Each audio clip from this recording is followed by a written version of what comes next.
you better enjoy the journey. You're going to fail. You're going to fall on your face. Guaranteed. The question is, are you still loving it? Because if you're failing and hating it, your life's going to be miserable.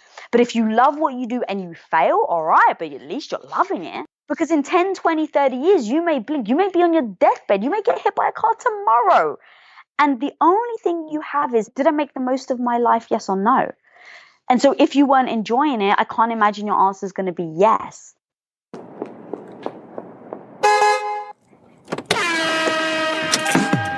Hey, this is Raina Campbell, your Chief Dream Driver, and welcome to the No Parking Podcast, where through conversations and discussions with creators like yourself, we'll find interesting approaches to help you take your dreams out of park, put them in drive, and ride towards success.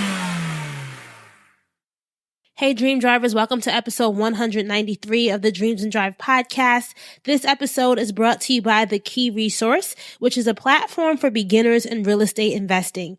Dream driver Kendra Barnes is on a mission to inspire, empower, and educate millennials to invest in real estate. So if you're interested in learning about a way that you can get started in real estate investing, please sign up for Kendra's free webinar, House Hacking 101. Really easy to sign up. Just go to dreamsanddrive.com/Kendra, Kendra. So today's guest is Lisa Bilyeu, who is the co-founder and president of Impact Theory, which is a media company focused on empowering content. In addition to co-founding Impact Theory, she also co-founded the billion-dollar brand Quest Nutrition 8 years ago. And on today's episode, Lisa is going to talk to us about her dream driving journey and how she went from housewife to entrepreneur and transformed her business from nutrition to entertainment media. She now is the host of the show Women of Impact that centers on female empowerment, as well as Relationship Theory, which is a show that she hosts with her husband and business partner, Tom Bilyeu. I really love this conversation with Lisa. Number one, because she's somebody that I was so excited when her team reached out to me. It goes to show that when you're doing the work, the people that you want to attract will be attracted to you and will reach out to you before you even reach out to them. Lisa just keeps it so real. She's so transparent about her journey, the ups, the downs, and the things that she does to really stay focused, and the things she does to make sure that her belief is strong and that she's enjoying the journey. We're going to talk about on this episode where passion truly comes from, how she went from housewife to entrepreneur, goal setting strategies, the problems that she's faced and navigated, and so much more. So I hope you guys enjoy that. As always, if you love this episode, please share it with a friend. Please share it on social media. We are Dreams and Drive across the board on Facebook, Twitter, and Instagram. And make sure you're using the hashtag Dreams and Drive as well. All right, so let's get into this episode and hear from Lisa. Hi, Lisa. Welcome to this episode of Dreams and Drive. Thank you so much for having me. I'm super excited. I am super excited as well. I have been a fan of you and your husband Tom's show online, Relationship Theory, Impact Theory, Women of Impact. Just having you on the show today seems so surreal. Oh, you're so sweet. Well, I'm super excited to be talking to you, sweetie. So I like to start the episodes off going back in time, right? I feel like it's really, really important for us to think about who we were as children. If I had to say what was inspiring the young Lisa, how would you respond? I loved art, so I was drawing all the time. You couldn't take a pencil out of my hand, and so I found that just inspiring. I would watch TV, I would draw cartoons. I thought I was literally going to be the next Disney until my mum totally crushed my dreams and told me that Disney no longer draws and it's all digital, and that broke my heart.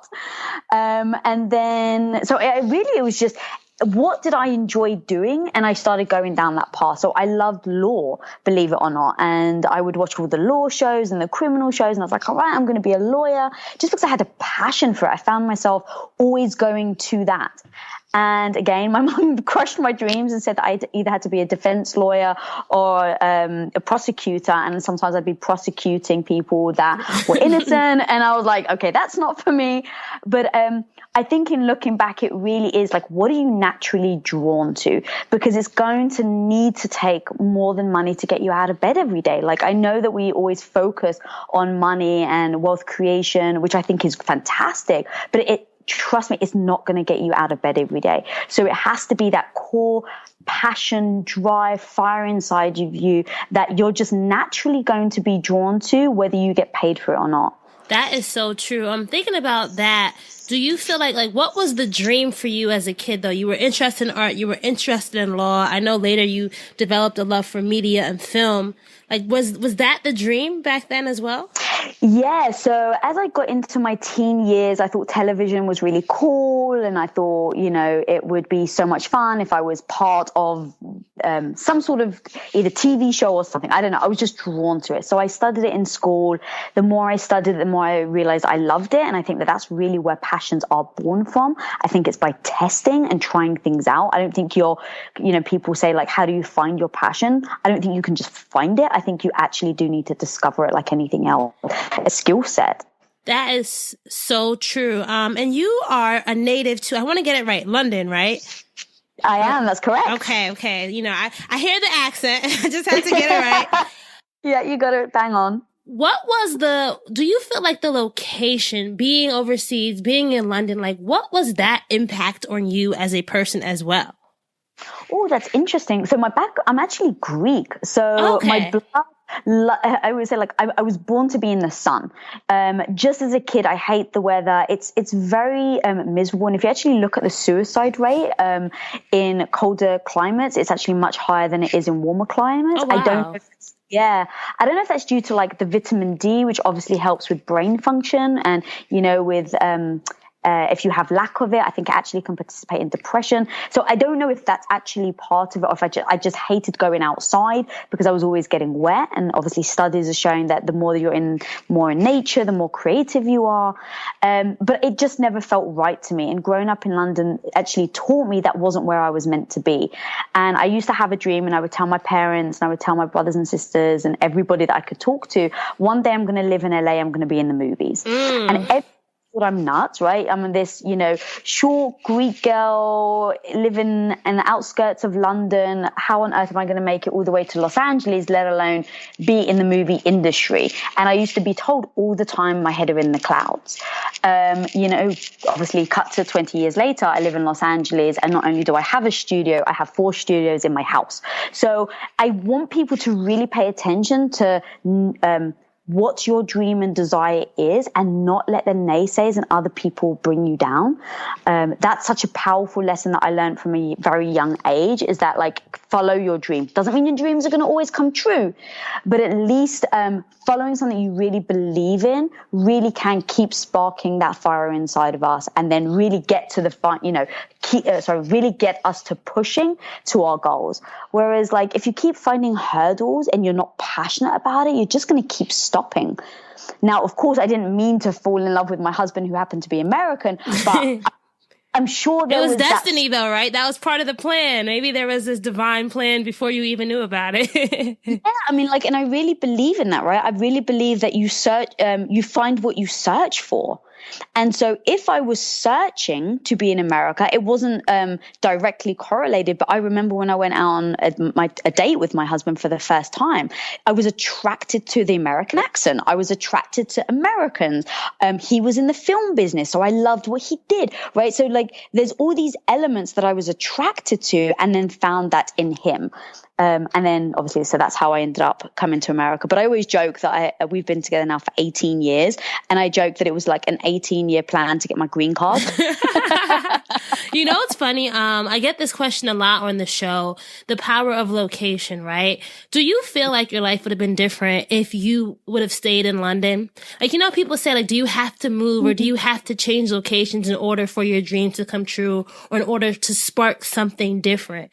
Did you feel a physical shift or a shift once you made that location change?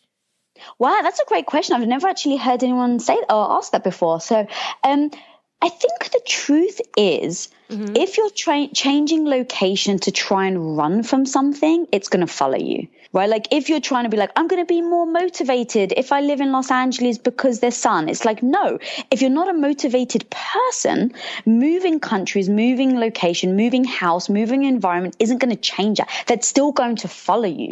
And so I think that don't fool yourself into thinking that the location is going to fix everything, because it won't.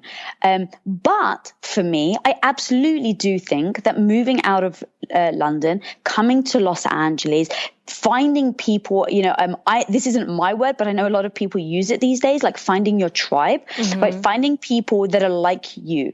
And in the environment I was in a very dominated culture, area in London. So I was around philosophy is very similar.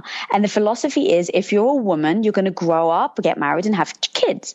So do I see myself being trapped in that if I had stayed? Absolutely. Because I think if you're being filtered that every single day by everyone you meet, it can absolutely start wearing on you. And then do you give up, or do you wear yourself down, or do you not like being the oddball? So now you're like, God, I'm just always pushing against the wave, and you just want to be accepted. Like, I think all these things we need to consider when we're thinking about where we live. But I absolutely think that my life is different because I moved, because I'm around different people, because there's a different philosophy in Los Angeles, right? Like, this is the movie industry. I live in Hollywood. So when I tell somebody that I've got a studio in my house, it's like, it sounds kind of weird, but no one really, but no one really thinks like it's extreme. Whereas in London, if you said you had a studio in your house, you'd be like, huh? Like, that makes no sense. I don't understand. There'd be no space. I feel like everything in London is so small. And that too. Well, thank you for sharing that. So I feel like there's so much that we could talk about just in the journey to Quest Nutrition, right? So I want to fast forward a bit here. So you and your husband, you got married. He was working for a tech company, and he realized that this was not for him, and he set out to launch Quest Nutrition, right? And you at this point had been I think you described it, you had been like a housewife, making sure everything ran smoothly. And now you were brought in to help Tom build this vision that he had. What did you think when he first asked you to help him out? What was that transition like for you, Lisa? First of all, well done. I'm hella impressed you've done your research. So yeah, when we got married, we had discussed as a family, we always make decisions together. So we had decided, what is our future? We want to be in the film industry. Okay, how do we do that? We both had taken some gigs on movies, and we both hated it because we didn't like the way people were being treated. I was getting stepped on pretty much literally. I was a photographer on set. And so people were pushing me out the way. You were getting extremely disrespected by the DP. And so I was like, okay, if this is what my dream is, I don't want any part of it. And that was a big realization for me. Like, this one dream that I had, I was going to be the first female to win an Academy Award in directing. I came to America. I finally did it. I got a gig on a movie, and I hated it. And it was important for me to recognize that and not just brush that aside. And I just said to myself, okay, if this is what it's really going to be, I don't want a part of it. My husband didn't enjoy it. So turned to me and said, okay, well, if we want to control the arts, we need to control the resources, which means we need to have the money, and it needs to be us that is basically dictating who the people we're going to hire and things like that. So I, young and naive, I was like, sure, let's do it. How hard is it to make money to make a movie? And that naiveness though is great, right? When you don't question it, you just go for it. 100%. And I think that that's what younger kids just in general have that older people don't. And I think it's so important. I mean, I'm 39 now, and it's so important for me to really remind myself I have to keep that youthful spirit and attitude, because look, I may fail, I may fall on my face. It's probably likely I will, but I have to make sure that I'm always like being optimistic and taking those chances for the, opportunity to come up in the end. So we sat down and we said, okay, this is what we're going to do with our future. What does that actually look like? At the time, I didn't have a visa because I couldn't work. So he said, all right, look, what if I go out, I start, I'm going to try this new entrepreneurship thing, people these days are getting into business themselves, which back then, I mean, like I said, we've been together for 18 years. People weren't talking about that sort of thing. It was really, where were you going to get a job, not what business are you going to start? So he was like, I want to try this thing. He met these two guys. They were going to start a tech company. Sounded great. And I said, okay, well, where does that leave me in the dynamic of things? And we realized that, like Steve Jobs, for instance, he used to only wear pretty much one type of t-shirt. It was always the same color.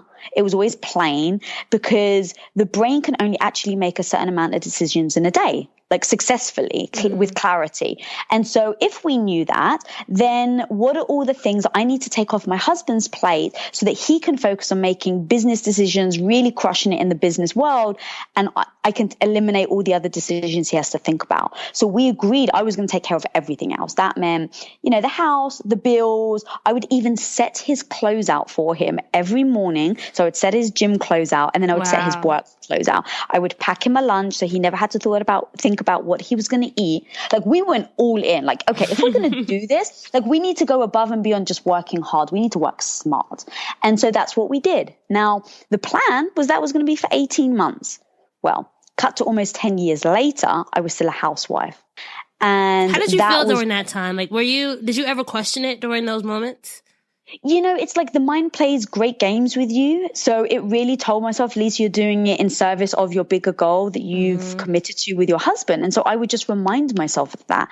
And in reminding myself of it, it's like, okay, well, I don't want to be unhappy. So I used to look for the smallest pleasures. And it was like, I hate cooking, but I used to bake, just so I could be like, yay, I did it, and it was necessary, I think, for my survival, my emotional survival, to find things that entertained me, let's say.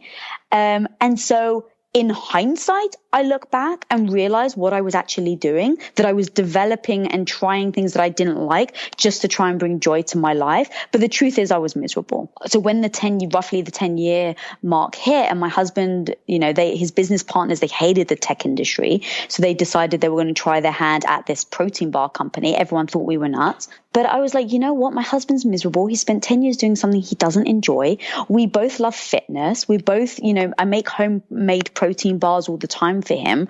So this could be something that we could have fun with. And he was so busy that I said, hey, let me help out. Like, I'll ship from my living room floor, 1 or 2 orders. It's not a big deal. I'll help out. Again, it gave me something to do, right? It's not like I wanted to ship, right? That wasn't my dream job. But I was like, okay, well, it's in service of our bigger goal, so I'll do it. Not realizing that shipping a couple of Quest bars from my living room floor, we would then go into making bars by hand with rolling pins and knives. We were making about 2,000 bars in 8 hours with the business partners. And just to give you an idea, we make about 1.5 million bars a day now. Wow. So yeah, we definitely scaled. 0 to 100, right? Yeah, exactly. But we were making them by hand. And again, I just told myself I was helping out my husband. But before I knew it, we grew so quickly that, within 6 months, we were in an office. Within less than a year, I had employees. Within 2 years, I had 40 people in my shipping department alone. And we were shipping out $80 million worth of product. So but I had no experience in shipping. So in those 2 years, I literally was learning every step of the way. I had no idea what I was doing. I'd never hired anyone before. I was never a boss. So I learned some very incredible lessons the hard way. But people always ask, how did you do it in such a quick space of time? And the truth is, I just didn't want to fail. Like, I didn't want to let my husband down. We'd made a deal that we were going to be there together as a team. And so my responsibility was the shipping department. And so when it came to like, oh, GNC want an order, I have no idea how to do a freight order. Well, let me find out. I would call people, I would research, I would look online, I would, ask favors of people. Do you know anyone in this industry? I would phone up UPS and ask them a million questions. But I just had to figure it out. And so that's really how I ended up going from being a housewife to being an entrepreneur and, building the company that within 5 years ended up being $1 billion. What do you think was the superpower you were gaining during this time? So something you didn't have before, but during this time period, you were like, wow, I am doing this. It's really, well, there's multiple things, but it's really the ability to learn. And look, I wasn't good at school, so I don't mean being book smart, because I definitely was not book smart. I was the arty one. I was the one that was doing art and failing in math and science.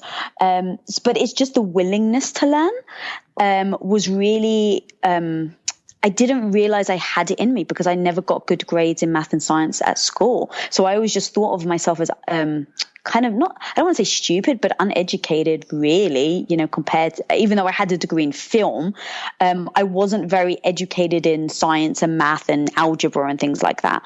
And so when all these things came about, where I had to learn a computer, I had to learn math, I had to learn percentages, I had to learn all this. And just once I applied myself, realizing, I can actually do it. Like, I'm not the best in the world, but I can actually do it. That was really powerful because it actually changed the way I saw myself. And then the thoughts I had about myself, which I think are really all that matters in life. Like, what do you think about yourself when you're by yourself?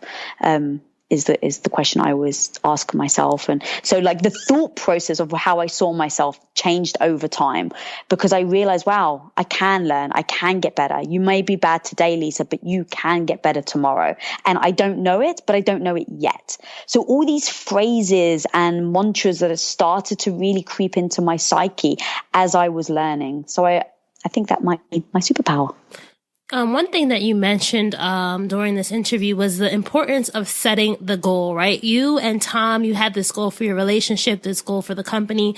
What advice would you give to that new entrepreneur who is really like a little bit stuck when it comes to the goals they're setting for their business and for themselves? I think that it's such a great question because people don't really put weight to the goal. Like they may say like, okay, like for instance, for me, I said I wanted to be the first female movie director to win an Academy Award. Okay, well, people may go, yeah, that's a goal, but it's not specific enough. It's like, okay, well, am I going to be in the indie category?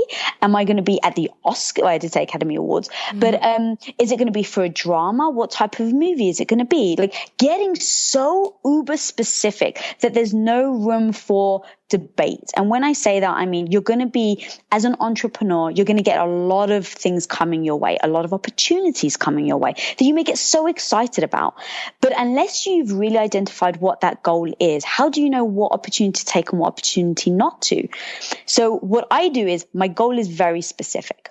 Then I break down, like the best example I've ever heard is someone say, okay, I want to win a gold medal or I want to play in the Olympics. Okay, well, do you want to win a medal? Yes. What type of medal? Gold. Okay, in the Winter Olympics or the Summer Olympics? The Winter Olympics. Okay, what sport? Right? Like getting so damn specific so that when an opportunity comes your way, you go, does it actually fit into my future goal and plan? Yes or no? If it does, then you should do it. If it doesn't, then you shouldn't, period. And when you start building your business, you really will find that so many opportunities that you're going to be excited about. You're going to want to say yes to everything. But ultimately, you can't let your emotional excitement get in the way of of you reaching that final goal. You also mentioned that, just going from shipping or making 2,000 bars a day with Quest Nutrition to now you guys are producing over 1.5 million. I got that right? Yeah, exactly. A day. A lot of us have these big dreams of scaling our brand, scaling our business. What do you think was the biggest business adjustment that you guys had to make in order to scale effectively? Yeah, and I want to be extremely transparent because I think that that's really how you bring value to people. I don't know that scaling as quickly as we did was the best thing for us. It was absolutely financially in regards to, being able to lead the category of protein bars. No one could keep up because we were moving so quickly. So from a business, yes, it was cool and yes, it was amazing. But you guys already, in just thinking about it, you get what I mean. Now, the side that people don't talk about is all the problems that comes along with it.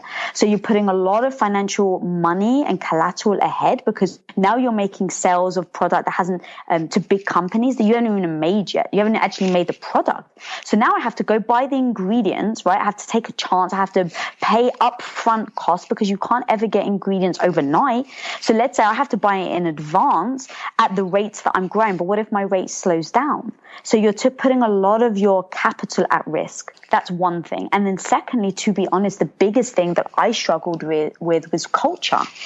If you really, like, I believe culture is so important in a company, so important. The problem with culture as you're growing that quickly is you may have a core foundation of what the company stands for. But let's say now we were hiring, no joke, like 30 people a week. A week? Like, that's how we went from, we ended up being like 1,400 full-time employees. That's not even considering the contractors we were having. And how long? Like, was it a year span that you grew to that amount? Like, what was So probably 5 years we went from 0 to 1,400 full-time employees. That is crazy. I mean, not in a bad way. You know what I mean? Like, yeah. Wow, crazy. No, right. And so the last, let's say 6 months of that 5-year mark is when we were growing that quickly. So obviously from the beginning, we weren't growing that quick. It just went from 0 to 1.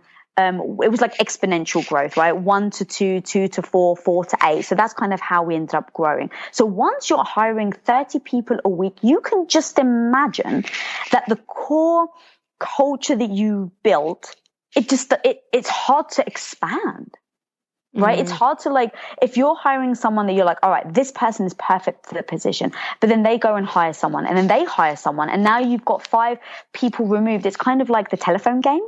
Yeah, it's kind of like at the end of the day, the message is not the values weren't the initial values, right? And it's so hard to keep track of like a 1,400 long telephone line, right? Yeah.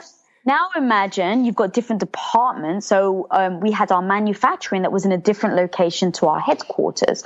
So now the mission comes from the headquarters, but how do you articulate that to your manufacturing? And then also your manufacturing, a lot of them are English isn't the primary language. So now how are you actually going from a different location and you're now having to overcome the language barrier? So there's all these obstacles that you have to try and overcome. And culture to me is everything when it comes to a company. So it hit us really hard. And so once we started realizing, wow, our culture isn't growing, it's not being spread. How do we fix this? And so a lot of energy and time went into how do we really emphasize what our mission is? How do we make sure that every single person understands and embodies it? And so that took a lot of time and energy that people don't see from the outside. So when you're growing a company, you need to make sure that every single person is aligned. And again, when you have that many employees, it's just hard to maintain. And we didn't really think about it. And that was, our lack of understanding and experience, right? When you're newbie, it was like, we were growing so quickly. We didn't expect it. It was my first time in the industry.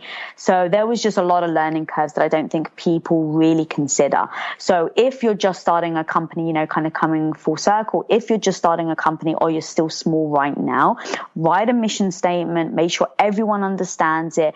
Do things on a weekly basis that is solidifying that mission statement and what you as a company stand for. So that if one of your employees is on vacation and they bump into a stranger and the stranger asks about the company, what they are saying is absolutely in line with what you had initially stated for the company. That's so important because could you imagine if they are saying like completely different things, if everyone in your company has a different idea of what the mission statement is? That would be a disaster. Right, exactly. And now you just seem like you're disjointed. And it's inevitable when you're growing that quickly, or I guess it doesn't have to be inevitable, but looking back, like it was just our inexperience to understand and to put in certain strategies. Like we have team weekly meetings now every Monday, the entire team, not at Quest, at Impact Theory, but we sit together every Monday and every single person talks and says what they're working on. And then we have 30 minutes where we have the entire company. Everyone's allowed to talk about any concern that they have. No matter what, whether it's a concern with another employee or a concern with the department. So thankfully, we learned our lesson and we are now implementing a lot of things in our new company, Impact Theory, that can really help us not fall back into that trap. Hey, Dream Drivers. So I wanted to take a quick break from the episode just so that we can talk about something I think is really important. As you know, a lot of times on the episode, we're talking about and we're emphasizing the importance of legacy and generational wealth, and home ownership and real estate investing are two fast tracks to wealth. They're things we can pass down. They're things that can serve as different revenue streams in our business portfolios. But as I know and you know, the process can be really overwhelming. So if you've been wanting to get into real estate investing, but aren't really sure where to start, I have an amazing resource that I want to share. The Key Resource. So Kendra Barnes founded the Key Resource because she wanted to inspire, empower, and educate first home buyers and beginners in real estate investing. And she's inviting all Dreams and Drive listeners to join in on a free webinar that teaches you about one of her favorite ways to get started. And this is a method that would have saved her over $50,000 if she had known about it on her first purchase. So stop whatever you're doing right now, pause this episode if you need to, and go to dreamsanddrive.com/Kendra. That's Kendra, dreamsanddrive.com/Kendra. Sign up for that webinar and learn how you can get started in real estate. And it's something that I'm personally going to be signing up for because I need the help. I want to start building my real estate portfolio, and the time is now. You know, I could talk about it or I could be about it. And I think just taking the action, taking that first step and learning more about it is something that we all need to do. So hopefully you guys can sign up for Kendra's free webinar, House Hacking 101. Sign up at dreamsanddrive.com/Kendra. Tell a friend and tell a friend. You guys, let's make sure we're getting this money in 2019. Let's make sure that we're building revenue streams in 2019. And let's make sure that we're supporting other dream drivers who are out here with the resources and the information, the education that can help us all prosper. All right, let's get back to Lisa. So you just helped perfect segue into the next question, which was going to be, so, you know, one of the initial things that you and Tom said was we have to get our own money so we can build things our way. So I'm assuming you guys got the money now, right? So what's next? How did you start building this vision, building this part of the dream?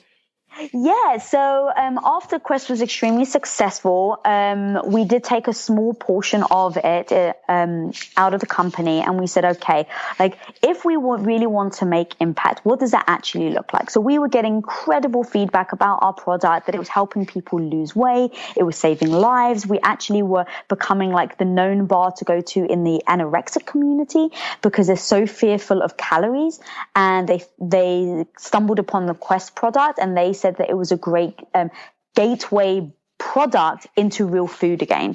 And so we were starting to help the anorexic community, the diabetic community, like all these things that we were doing, which was amazing. And as that was happening, you know, obviously we were extremely excited, but both my mother and my husband's mother were gaining more and more weight, and they both became clinically obese. And it's like, hang on a minute, what are we doing wrong? Like, we are helping so many people. I can now throw money at my mum's problem, right? Not to be mean, but like I can get a private chef, I can get a private personal trainer, and yet not actually helping them. And that's when we started to talk about mindset, and we started to realize, okay, wow, the mind is so powerful. And me and my husband had to adjust our mindset in order to build a $1 billion company. We had to like face our fears. We had to work on our, you know, insecurities. And so understanding what the mind can do made us realize that, okay, we are impacting people, but we're not doing it on a 360 level. We're just helping the people that are going to the store and buying the Quest bar, or the person that can make the first step into the gym. But we're not helping the people that don't feel emotionally confident to do that. We're not helping people that are too depressed to get out of bed, to make it to the gym, to grab a Quest bar. So if your mission really is to impact the world in a positive way, then I'm kind of BSing myself and pretending that I am doing it because I'm only doing one part of it. And so that's when we started a show inside of Quest Nutrition in order to talk about the mind. And over time, we ended up taking that show and spun it out into its own entity. And that's why we built studios in the house, because, you know, going back to put your money where your mouth is, it's like, do I really mean it, or am I just saying it? And I was like, no, I really mean it. I mean, you know, we, with the percent that we had sold of Quest, like we could have actually have bought an island, you know. And so it's like, do we go and retire and just literally drink Mai Tais for the rest of our lives? And that might sound nice at first. Right, Exactly, right? It's like the reality is, and how can I say this? The reality is that really will only satisfy you for a short period of time. I don't know anyone that for the rest of their lives can do that. Now, look, if that's what you want, respect, go out and do it. But for me, I was like, I will be happy all of a week and then I'll be miserable because I don't feel like I have a purpose. And I know that about myself. So if I know that about myself and I now have been in a fortunate position where I've got wealth creation, then hell, I've got to put my money where my mouth is. And so that's what we did. So we're not at Quest anymore on a day-to-day basis. And every day we put into Women of Impact and Impact Theory, and we bring on incredible people. We talk to incredible people who have done insane things with the mind in order to achieve greatness. And this doesn't have to be just in business. Like the whole point, especially of Women of Impact, is to really empower people to be like, you know what, if you want to be the best mother possible and you want to homeschool your kids and you want to know that you're going to be the best at that, I want to be a facilitator to help you get the right mindset for you to believe that it's possible. Mm-hmm. Because having gone through being a housewife to building $1 billion company to having my husband as my business partner, that takes a lot to navigate. That definitely needs a lot of mindset, emotional stability, in order to be able to do that successfully.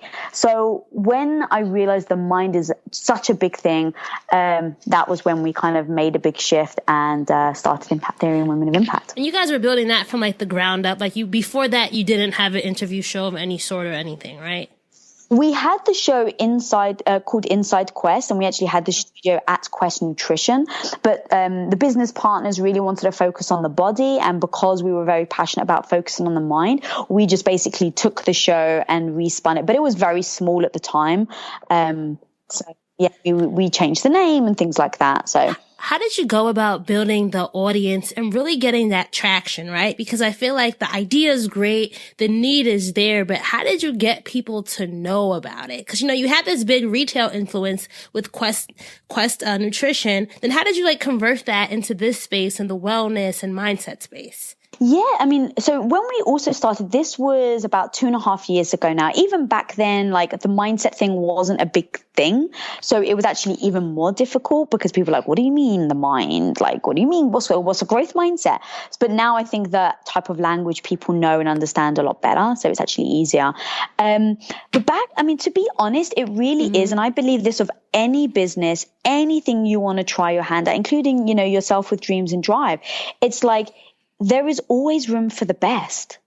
And if you are focusing on bringing value, and you truly, not like BS bring value, but actually bringing value to other people, people will start to talk. Period. That's how we did it with Quest. It's for the first 3 months, we gave out Quest bars for free. And we gave it to all the top people that we knew would understand what we were trying to do with the product. And we would find their addresses and we would put a little note inside this free little box with 2 bars. And we said, here's a free product we think you might like. If you do like it, please talk about us. If you hate it, please talk about us, because we want your honesty and your feedback. And we actually meant it. Because you're never going to be able to sell a bar that doesn't taste good. You might be able to trick a few people into trying one, right? Buying a sample, but they're never going to go back and buy another one. So if my goal is to really bring value to the customer, same with my content, right? How do you bring someone to come back to listen to another episode? You may be able to trick them enough to listen to one or watch one episode, right? That is almost like you can tell a friend, you can pay, you can do a bunch of things, advertising, get some influencers, pay them. But for them to come back, it doesn't matter who is speaking. It could be Oprah Winfrey herself. But unless you're bringing tremendous value to what you are doing, no one's ever going to come back. Period. Think about the movie, for instance, right? When you hear about a film that's directed by an amazing director and it's got the best actors in it and it's, oh my God, it's written by, these incredible writers, and you go and you see it and it's terrible and it totally flops. And your friend is like, I don't understand why this flopped. It's got so many famous people. Is it not good? I'm like, no, it's terrible. So they're never going to go see it, right? So even if it's got the most amazing people in it, word of mouth will carry. And so if you're not actually bringing value, no matter what it is, whether it's a podcast, a show, a product, then it's going to catch up with you. You can't trick anyone for eternity. So believe in what you're doing, believe in what your mission is, because that will stand out above and beyond. When you feel stagnant, right? Like, let's say when you're having these moments of feeling like your business is stagnant, the dream is stagnant, what's the first thing you need to check? Like, let's say you have to lift up the hood in the car. What's the first thing you should be looking at? Yeah, I ask myself questions. So I'll sit there and say, okay, what are all the things on a day-to-day that you love doing? I don't even think high level. Like, I don't think, oh, but it's for your goal, or no. What do I do every single day that I love? Like every day. And then write those down. What are the things I hate every single day? Okay. What are the things that get me excited in the morning? And I write that. So I literally just ask myself a bunch of questions, and I don't actually physically write down. I'm actually not one of those people, but some people do. But like, I just ask myself the questions to get to the real answer. And I go, okay, if I enjoy this, then how do I bring it into my real world? Or can I? Right? Or do I now go, okay, Lisa, you love drawing, but there's no way it can be part of your business to do it on the weekends in your spare time. Cool, got it. Side note.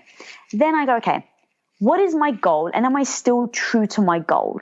Because if my goal is building a studio, I may have changed over time. And you have to acknowledge it. Like, I'm never going to stick with a goal if it doesn't feel authentic to me anymore. And even if that means I have to backtrack, 6 months of what I've just done, that's what I'm going to do, because I can only see if I move forward, I'm just going to get more and more stagnant, more and more miserable. That doesn't end well. And I know that. So if it doesn't end well, I have to backtrack. Those are great questions. Yeah. And so what is your goal? Do you still believe in your goal? If that is yes, okay, how do I bring joy every day in service of my goal? Because the truth is, Quest was an anomaly. It's called a unicorn company for a reason.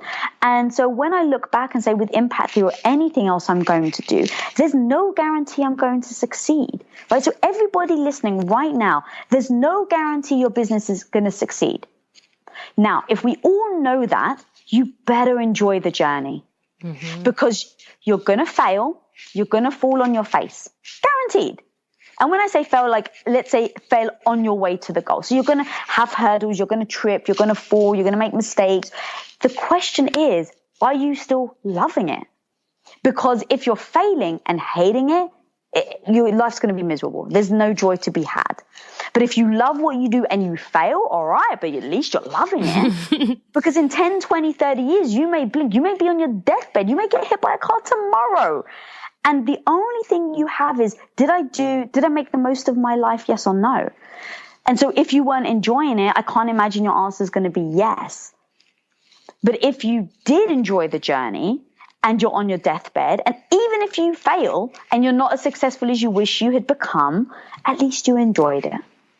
That is so important. And I feel like that's what we all need to focus on, because I think sometimes we can find ourselves along paths that we never wanted to be on. Like, I forgot what guest told me this, but sometimes you'll find yourself on the road, right? And you're like, wait, I don't even like this road. Why am I here? You know what I mean? Right. Yeah, exactly.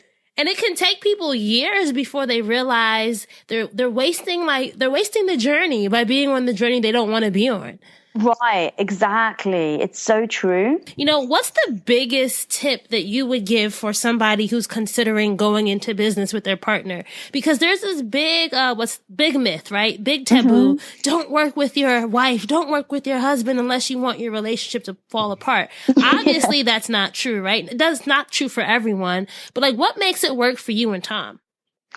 Yeah, and I definitely had heard that. And look, it is not an easy road. So you've got to really want to and understand why you want to. So for me and my husband, it was like we're both growing incredible. Like, he's becoming such an incredible man. I mean, he was when I married him, but to see him grow, I love seeing him on that journey. And he works so much. And then the flip side, I'm exactly the same. I'm growing so much. I'm changing so much. And I work so much. So we basically said, okay, no BS. If we really want a successful relationship, then I think we need to build our lives around each other, or at least build our goals so that we're doing it together. So I just think you need to be very honest about why you're in business with your partner. If it's I just like to hang out, okay, well, that's not going to work. That's not going to make right. So being honest about why you want to work together, being upfront, and then we deal with our business relationship very similar to how we deal with our marriage. So when we got married, we had the no BS conversation. What type of wife do you want me to be? And what type of husband do you want to be? And we did the reverse as well. So like, don't even worry about my feelings, my emotions. What type of wife do you want me to be? Do you want me to be a stay-at-home wife? Like, you have to get that out. Like, stop pretending, stop trying to like beat around the bush. Ask each other what type of partner you want and what type of partner you want to be. Now, once you've established that, you can say, okay, am I willing to do that? So when we went into business, my husband realized I was no longer going to be putting his clothes out for him every day. And so we had to have that discussion, like, okay, I'm not going to be the nurturing wife that I once was. So how do you feel about that? And, you know, don't worry about me. Even if I hate it, you need to be honest with me. How do you feel about it? And his honest answer is, look, it was dope having me put out the clothes every day. He's like, but nothing makes him happier than to see me happy. And when he saw me get into business, he realized how happy it made me. So, but we had the discussion. So he had to mourn, in essence, the old wife, right? He had to mourn the fact that I was no longer going to cook dinner for him, that he's on his own for that. You didn't like it anyway, right? You didn't like cooking that much. I hated it. But then he said, look, it's actually important to me that you are still a nurturing wife. And I, on the flip side, said, you know what? I actually want to be that type of wife. Like, it makes me feel good to take care of them. I'm very traditional like that, which is kind of weird. I've got like this uber non-traditional side of me and an uber traditional side. And just being brought up Greek Orthodox, like, I want to take care of my husband. And so we sat down and we're like, okay, well, all right, what does that actually look like then? So we came up with the fact that, like, on the weekend, on Saturday, I'm going to make him at least one meal. I want to cook for him. Like, I want to cook for him, and he loves it. So we came up with the strategy. And so that's what we did on our personal side of it. We had that much of a brutal, honest conversation, and we did that in the business side of it. So the business side of our discussion looked like something like this. All right, who is going to have the final say when we come to a head? Because there's going to be times in this business where I don't agree or you don't agree with me. So what do? There has to be someone to make a final decision, right? Like, any business only has one CEO. You're never going to find someone that has two CEOs ever. Or maybe you do. I don't know. I've never heard of one. It doesn't normally work out, right? The co-CEO route, it doesn't normally work out. Exactly. So let's not pretend that just because you're in a marriage, it's going to be 50-50. No, your business will never succeed because we're going to disagree. So, all right, as a couple, let's sit down and both decide who's going to be the CEO. Because when it comes to it, and we have to do it, I call it the emotional sobriety. So it's before you're in that situation, because once you're there and you're disagreeing, right, emotions come up, you're really heightened, you feel passionate. So you have to make these decisions when you're emotionally sober. So you sit down, you go, okay, with clarity and clear mind, who makes these decisions and why? What's your skill set? What's my skill set? How do we make sure that we are really leading where our strengths are?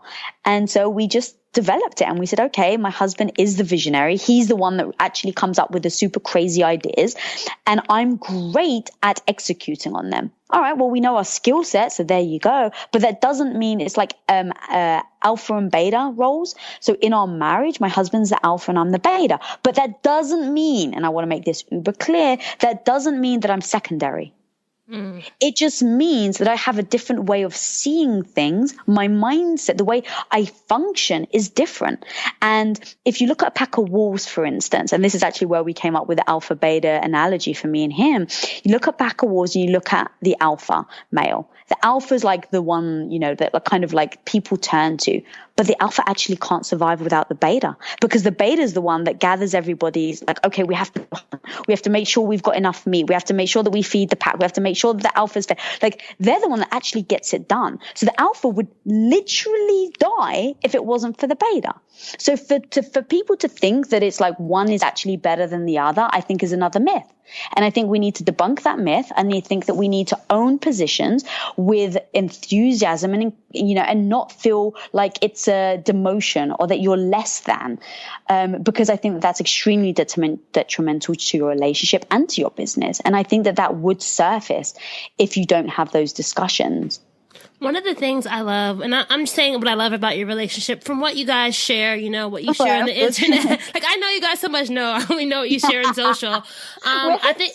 I think it was one of on your Instagram posts where you just talked about like how you guys are not traditional in the sense of you don't want children, right? And it's okay, and you guys are perfectly okay with that. But let's say in mainstream's eyes, it's like, oh no, why wouldn't they want that? Mm-hmm. What would you say to that person, that dream driver who is battling, not battling being okay with what makes them different? Because I think it's something that a lot of us face and we don't really know how to be okay within ourselves. Yeah, I think it's, and I find this a lot. And look, this was something that I definitely struggled with and had to overcome myself, because being very traditional, I wanted children. I never thought I would be in business. There was that dream of me that I wanted to be the first woman to win an Academy Award for directing.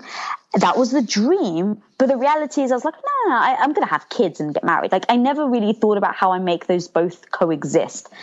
And so as I started going down the entrepreneurial journey, and I had my father, more and more saying, you've been married now for a long time. When are you going to have kids? And, back when we decided not to, it was a few years ago, not a lot of women were speaking out about deciding not to have children. So I started really getting in my own head about worrying, are people going to think that I'm not nurturing, that I'm not caring, that I'm not a good wife? Does this make me less of a woman? Right? All these negative thoughts absolutely came into my head. And so I realized that wasn't serving me. And what I realized is I needed to ask myself, I was telling myself the wrong things and asking myself the wrong questions. And what I really needed to say is, what do you actually want in life? In 10, in 20, in 30 years, what am I going to be proud of looking back and thinking? If it's kids, then absolutely have children. If it's, I want to have a career and have kids and I'm going to find a great balance, then that's amazing. That's absolutely what you should do. But once I looked and I said, okay, women in the workforce doing both. But the truth is, I don't want to do both. And it's not that I can't, because I don't like to use the word can't. But when I look at what my life would look like if I was a working mother, I know myself well enough, and I know I would feel guilty. I would perpetually feel guilty if I was doing anything, if I was traveling and putting time and effort into my career and not my children. So then, obviously everyone's opinions come in. Well, why don't you get a nanny? You can afford it. There's plenty of working mothers. You can do it too. So everyone has their opinion. And then I was like, you know what? I just have to stop the noise. I have to stop thinking about what other people think I should be doing and just saying what is right for me. Now, look, some people's advice is very valid, right? There are women that are saying, look, you'll never know true, love the way you love your children. Now, to ignore that is actually pushing away good advice. I bet they're right. I bet you they are absolutely right that if I had a kid, I wouldn't know love like I did love my child. But the truth is, I don't have any fear of loss because I don't have it. So why am I going into it in a notion that I hope based on people's opinions when I actually know, that's actually just going to bring me more guilt down the line. And I don't like the feeling of guilt. It doesn't make me feel good. I don't like to, I don't like embracing the guilt. I don't like to have overcome the guilt. And so now I'm making decisions all based on the hope that I will love this child more than I love anything in this world. So there's all these things that I just think you have to process and you have to go through what is actually right for you, but take on everything as if it's truth. So that when you push it away, you don't then have regrets in the future. Even not to get morbid again, but even to go down to I actually thought, okay, when in this process of having kids, what if I don't have kids and my husband passes away in 10 years, right? I'm still young, plan to live till I'm 100. So I'm only halfway through my life. What happens then? I can't have children. The love of my life is now no longer with me. Am I going to have regretted not having kids? I ask myself those questions because the truth is, if I say, yeah, I may, but right now it doesn't feel I don't want to make decisions now based on fear I may have. And so in being able to be okay with that and understanding why I've made the decision, if God forbid something happened to my husband, I know with utter clarity, I made the right decision for me now. And so I can't regret that.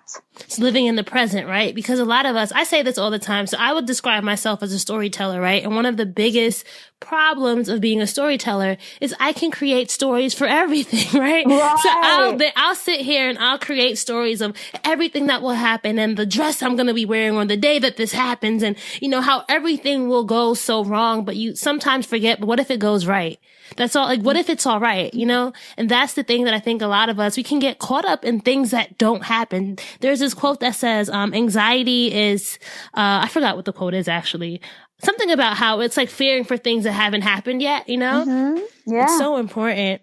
And that's why I keep saying that you have to enjoy the now, right? Like, I definitely believe in bigger goals. Like, I have a, stepping stone goal. I have a major goal. You have 10-year goal. So I think that's super important to have. Like, I know the path that I'm going on. But if I never get there, like, I better be freaking enjoying the journey. Mm-hmm.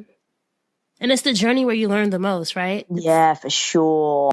I always say, my mom always told me, like, no one can climb a ladder from the top. Oh, I love that. Come on. In a Jamaican great. accent. Oh my God. You do the Jamaican accent? No, that's really bad. No one can climb a ladder from the top. I don't know. That was bad. That was bad. Sounded great to me, girl. But it's very true, right? And that's why, like, even for me, every time I set a goal, I move the goalpost. Yep.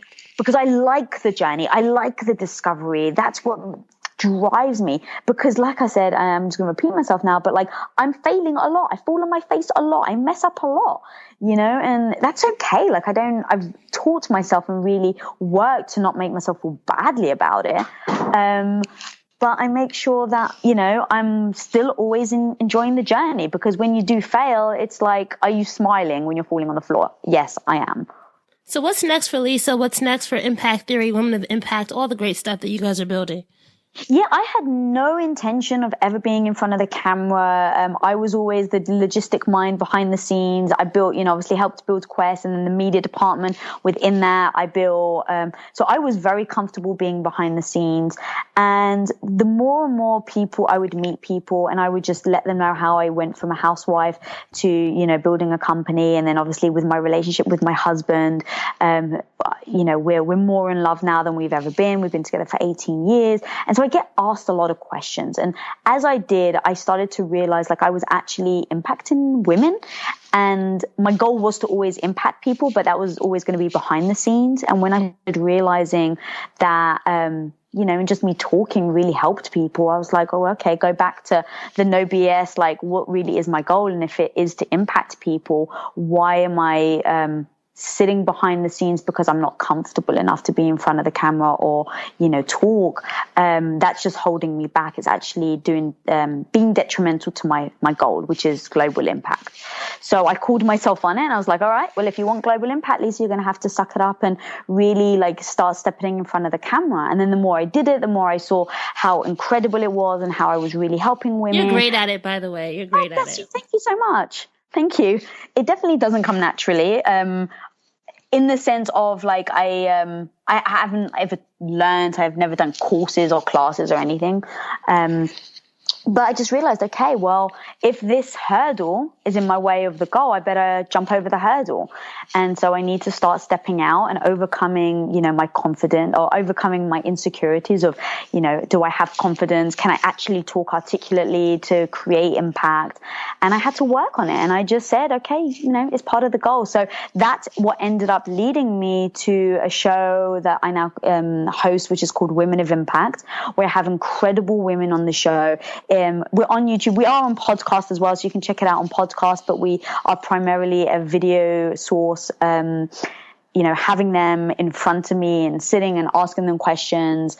I just love, as you can see, I love talking. So, so that's a really big initiative that I'm working towards. And then the second part of that initiative is I'm developing a graphic novel with real women and creating superheroes out of them. So I went and saw Wonder Woman. I absolutely loved it, but the motivation died off after an hour. And I was like, okay, well, I don't resonate actually with her character. She's from World War II, created by Greek goddesses. So that's not anything I can relate to in my real life. You're Greek. yeah, you're true. You're right. I can relate to one little thing. And so I just said, okay, well, what would Wonder Woman, like, what would today's Wonder Woman look like? And I look around and I'm in front of all these incredible women. They've got incredible stories of, you know, hardship and failure and success and overcoming things. And I'm like, that's what we need to start talking about. Like the real women, their real stories, they're the real superheroes. So I'm developing a graphic novel. I've put together a team of women. I've got women writers on board. I've got my first, prototype with a really good friend of mine called Kerry Walsh-Jennings, who's a 5-time gold medalist Olympian in volleyball. And I interviewed her and I'm developing her superhero character, all based on her real story. So that, people can listen to her story and really resonate, but also feel the empowerment. So where can our listeners find you now online if they want to check out your podcast, everything? What's the social media handles, website, all that good stuff? Yeah, thank you so much. So you can follow me directly at Lisa Bilyeu, that's spelled Bilyeu. And I'm pretty much only on Instagram. That's like, I use Instagram also as like my diary and as my like blog. It's kind of like my everything. So you can check my stuff out there. And then all the incredible women that I talk to and that just give such incredible wisdom, that's at Women of Impact. And that's on YouTube and on Instagram. All right, Lisa. So we're going to quickly do our lightning rounds, quick short segment where I'm going to give you a prompt and I want you to tell me the first word that comes to mind. And we're sticking with our whole dream driving metaphor. So think of the gear shifts in the car. Okay. All right. Love this. Let's do it. The first word is park. Park? Oh God. I think of it as in like trees. Reverse. But I don't think that's what you mean. I see. Reverse. Improving. Neutral. Stagnant. Last but not least, drive. Anything's possible. All right. So we're in drive. If you want to be a dream driver, you have to have your keys to success. So Lisa, can you tell me 3 things that every dream driver needs in their car before they switch the ignition, turn the ignition on?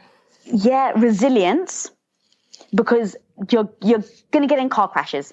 Mm-hmm. So time and time again, there may be just like bumper scrapes, but you're going to keep hitting roadblocks. So you need to be resilient. You need to work on your resilience. Don't judge yourself on right now. Like just concentrate on building yourself up and getting that resilience. Okay. Second key is be the learner.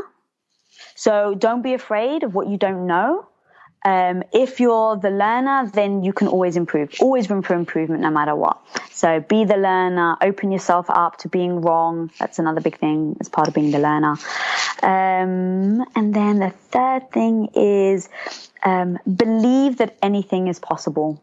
Even if it's not, you got to believe it, because one of my favorite quotes is, if you believe you can, you can. If you believe you can't, you can't.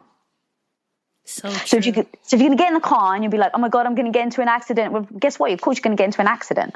But if you're like, I'm going to drive from here all the way to New York and I'm going to do it in 3 hours. Well, obviously that's unrealistic. But man, like the spirit and energy that you're going to give to driving, is going to be untouchable. So believing that you can is everything. Thank you so much, Lisa. This has been a pleasure. I'm smiling from ear to ear right now. And I hope our dream drivers enjoy listening to your story as much as I have.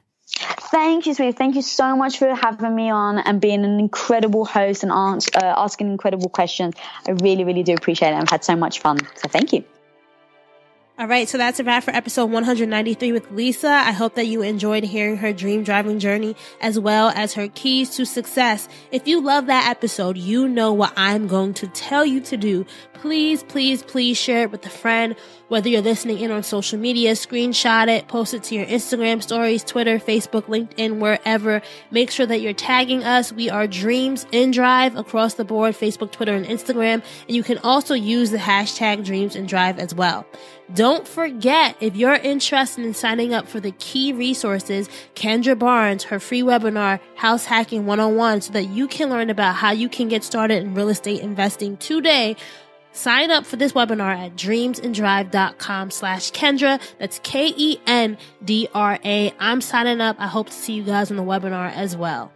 Thank you to everybody who's been leaving reviews and ratings on iTunes and Apple Podcasts. I really appreciate it. If you haven't already, just go to Apple Podcasts, iTunes, type in Dreams and Drive, click on ratings and review, and then leave us a rating or click on write a review. I'm going to read all the reviews that come in. We haven't had any come in the past week, so please leave something. It's really good for our ratings on Apple Podcasts, and it also helps people who are looking for this information know what they can expect from the show and learn about what other dream drivers are saying about their listening experiences. If you want to get today's show notes, just go to dreamsanddrive.com. And remember, guys, we still have some Dreams and Drive gear available. Just go to dreamsanddrive.com/shop. Last thing, thank you to all the small businesses who have been reaching out to inquire about the Dreams and Drive sponsor packages. So if you want to advertise your small business and you think you have something that dream drivers would love to know more about, would love to engage with, or would love to buy, just send me an email, Raina@dreamsanddrive.com. That's RANA @dreamsanddrive.com. Guys, every week when you're showing love, when you're showing me and telling me just how much this podcast means to you, just how much it has inspired your own entrepreneurial journeys, it makes me so happy. It lets me know that what I'm doing, this work that I'm doing, is not in vain. As you know, sometimes entrepreneurship can be lonely. Sometimes when you're building something, you don't always know what the impact is, but the feedback I get from you guys each week keeps me going, keeps me up at night, working on these episodes, up at night, trying to think of new ways to engage. So thank you. I will always be grateful to each and every one of you that listens in. Keep dreaming, keep driving, and we'll chat again in episode 194. Bye, guys.